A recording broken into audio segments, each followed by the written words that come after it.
How many tortoises were you able to actually spot, and what do you do once you find one?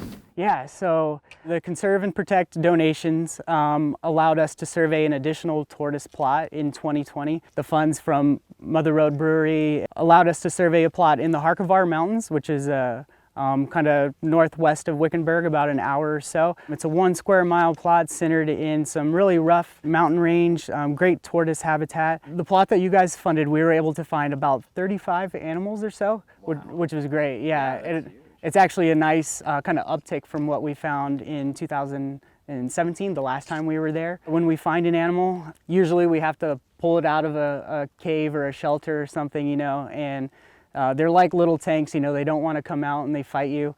But once we get them out, we weigh them, we measure them, we mark them so that we know that we found that individual and we can keep track of that animal. So it's given an ID number that's unique to that animal, and we actually notch the tortoise as well. So we've spent nearly 20 days or so on the plot, searching every nook and cranny of the plot. Are there any other organizations outside of Arizona Game and Fish Department that will use the data that you've collected this monsoon season? U.S. Fish and Wildlife Service will use the data that we collect in their determination of the listing for the Sonoran Desert tortoise. So the data we collect is vital. That goes right to the top of agencies that have a say in what happens with the future of the species. Those are some pretty powerful implications of that data, for sure.